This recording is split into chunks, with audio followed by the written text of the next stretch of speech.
అందరికీ నమస్కారం. మొట్టమొదటిగా మీ అందరూ ఒక ప్రశ్న అడుగుతా. ఈరోజు నేను అప్పులుండి లాస్ట్లో నా ఇంట్లో పనిచేసేటోళ్ళ పనోళ్ళకు కూడా జీతం ఇవ్వకుండా, నేను ఎవరి దగ్గరైనా రుణాలు తెచ్చుకున్న వాళ్ళ రుణాలు ఇవ్వకుండా, మా వాచ్మ్యాన్కు జీతం ఇవ్వకుండా, నా ఇంట్లో పాలేసేటోనికి పాల పైసలు ఇవ్వకుండా, నా ఇంట్లో ఊడ్చేటోళ్ళ పైసలు ఇవ్వకుండా, మా పిల్లలను స్కూల్కు తీసుకుపోయేటోళ్ళ ఆటో వాళ్ళ పైసలు ఇవ్వకుండా, వాళ్ళందరినీ ఇవ్వకుండా నా ఇంట్లో నేను ఒక ఫుల్ బాటిల్ తెచ్చుకొని తెలంగాణ యాస ప్రకారం ఫుల్ బాటిల్ తెచ్చుకొని వాళ్ళ ముందు కూర్చొని తాగుతూ ఉంటే వీళ్ళందరూ పైసలు ఇష్టం నన్ను ఏం చేస్తారబ్బా? చెప్పు తీసుకొని కొడతారు.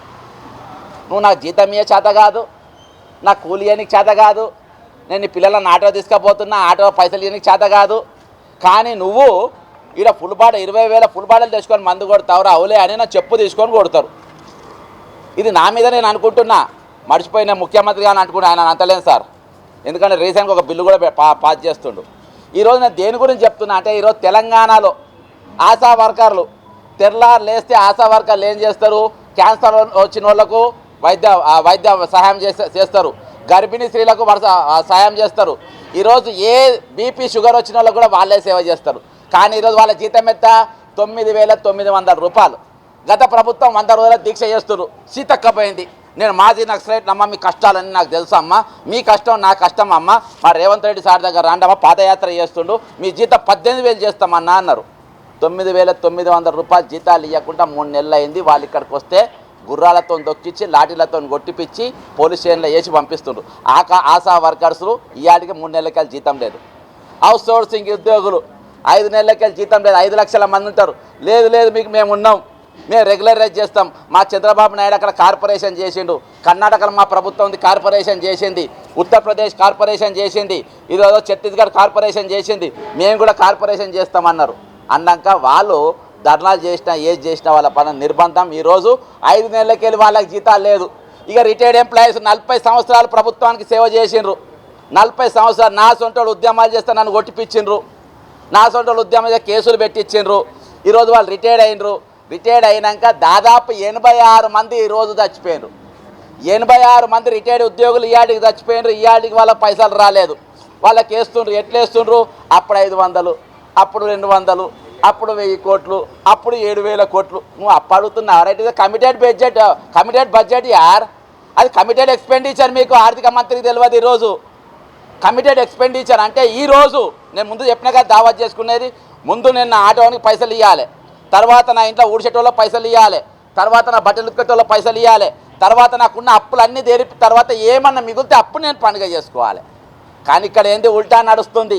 ఫస్ట్నే పండుగ చేసుకుంటా. ఏమేమి పండుగ చేసుకుంటా? రేడియల్ రోడ్డు వేస్తా, నేను పెద్ద రోడ్డు వేస్తా. ఎంత వేస్తా? రోడ్డు 8 లైటర్లతో వేస్తా. నేను ఆల్రెడీ రోడ్డు ఉన్నది కదా సార్, పక్కన శంషాబాద్కి వెళ్ళి కోడంగల్ దాకా రోడ్డు పోతుంది కదా, దాన్ని పెద్దగా అది నేను అది చేస్తే నాకేం లాభం? నేను పక్కన రైతుల భూములు కొల్లగొట్టాలి కదా, వాళ్ళ భూములు గుంజుకోవాలి కదా. నేను కొత్త రోడ్డు వేస్తా అంటాడు ఈ మునగాడు. ఎవరెవరికి? నేను చెప్పిన వాళ్ళందరికీ పైసలు ఇవ్వనోడు ఇక్కడికి వెళ్ళి అక్కడి దాకా రోడ్డు వేస్తా అంటాడు. ఫ్యూచర్ సిటీ కడతా అంటాడు. ఫ్యూచర్ లేదు అక్కడ. ఫ్యూచర్ లేని సిటీకి ఫ్యూచర్ సిటీ కడతా అంటాడు. రాత్రి కళలు వస్తాయా? పొద్దుగాలు ఏం చేస్తారా? దీనిపైన నేను గత సంవత్సరంకి వెళ్ళి కొట్టాడుతున్నా కాగుతోని. ఈరోజు నేను మీ దగ్గర తీసుకొచ్చింది, నేను బొంబాయి పోయి రిజర్వ్ బ్యాంక్ ఆఫ్ ఇండియా వాళ్ళ కార్యంలో ఉన్న చాలా ఇంపార్టెంట్ పర్సన్స్ నేను కలిసిన. 26వ తారీఖు వాళ్ళ పిటిషన్ ఇచ్చిన. మేము వారం రోజులు దీని మీద స్టడీ చేస్తాం, 1 వీక్ మేము స్టడీ చేసిన తర్వాత మీకు దీని మీద ఇస్తామని చెప్తే, మొన్నటి దినాన మా అడ్వకేట్ అక్కడికి పోయి మాట్లాడి మరి చూస్తే ఇక్కడ ఈరోజు తెలంగాణలో మీరు నమ్మరో, తెలంగాణలో 15,199 రూపాయల కోట్లు ఎక్కువ అప్పు తెచ్చుకున్నాం ఇచ్చేదానికంటే. ఎంత? 15,139 కోట్ల రూపాయలు ఎక్కువ తెచ్చేసుకున్నాం.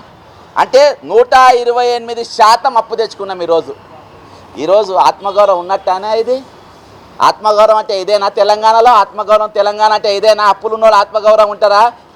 అంతకుముందు ఏం చేసినా నేను దీనిపైన మా దగ్గర ఏమేమి ఇస్తారంటే, పెన్షన్లు ఇస్తలేరు, ఆశా వర్కర్ల జీతాలు ఇస్తలేరు, అవుట్ సోర్సింగ్ ఎంప్లాయీ జీతాలు ఇస్తలేరు, సిపిఎస్ వాళ్ళకు పెన్షన్లు ఇస్తలేరు, ఈరోజు రిటైర్మెంట్ బెనిఫిట్స్ ఇస్తలేరు. ఇక్కడ డిఏలు ఇస్తలేరు, పిఆర్సీ ఇంప్లిమెంట్ అవుతలేదు.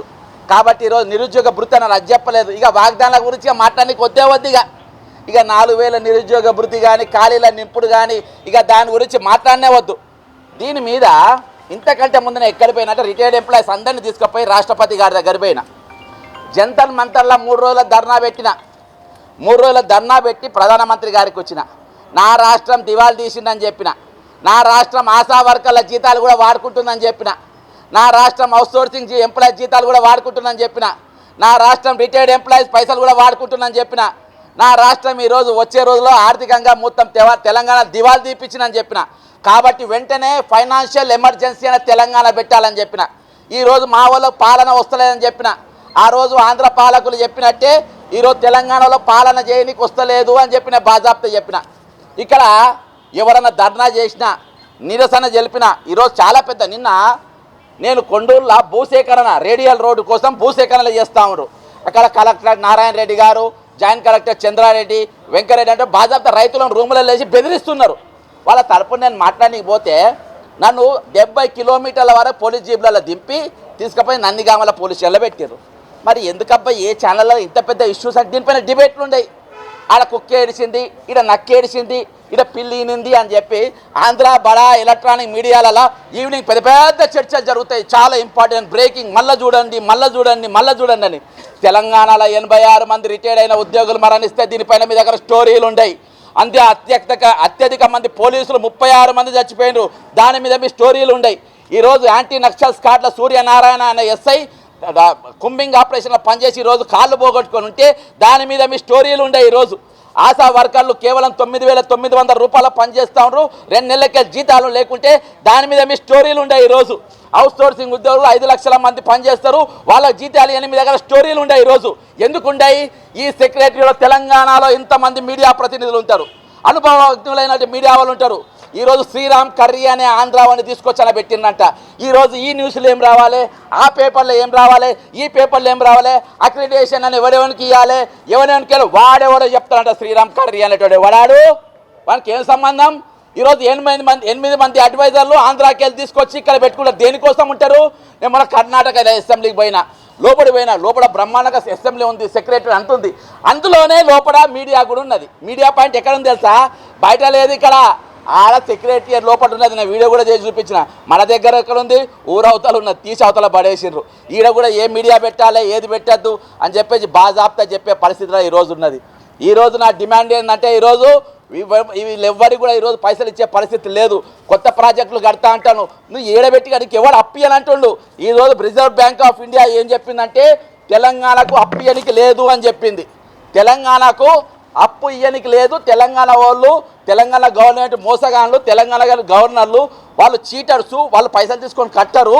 ఈరోజు వాళ్ళు పైసలు కట్టే పరిస్థితి లేదు. వాళ్ళ దగ్గర రిటైర్మెంట్ మన దగ్గర తీసుకుపోయి అన్ని దొబ్బక తింటుండంట అని చెప్తుండ్రు.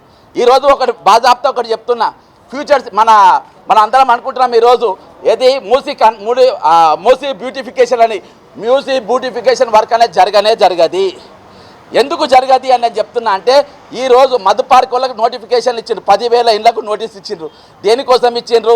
ఈరోజు వాళ్ళ అడ్వర్టైజ్మెంట్ అదే. ఏం అడ్వర్టైజ్మెంటు? దాదాపు ఒక 10,000 మందికి నోటీసులు పంపిండ్రు ప్రైవేట్ భూమిలోలకు.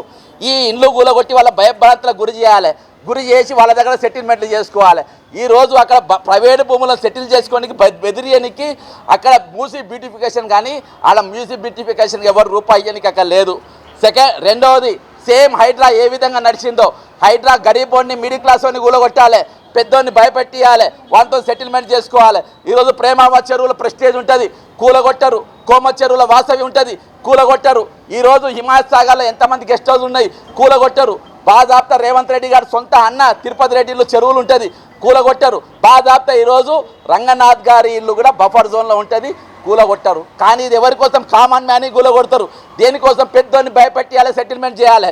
ఈరోజు మ్యూజిక్ బ్యూటిఫికేషన్ పేరు మీద కూడా ల్యాండ్ సేకరణ మధ్యతరగతిని భయపెట్టియాలి, పెద్దలతో సెటిల్మెంట్ చేసుకోవాలి. మధ్యతరగతిని భయపెట్టించి పెద్దలతో సెటిల్మెంట్ చేసుకోవడానికి ఈరోజు బ్యూటిఫికేషన్. అంతేకాకుండా ఈరోజు రేడియల్ రోడ్ వేయడానికి పైసలు ఇవ్వమని చెప్పింది, RRRకు పైసలు లేవని చెప్పింది. కానీ ఈరోజు భూసేకరణ జరుగుతుంది. దేనికోసం?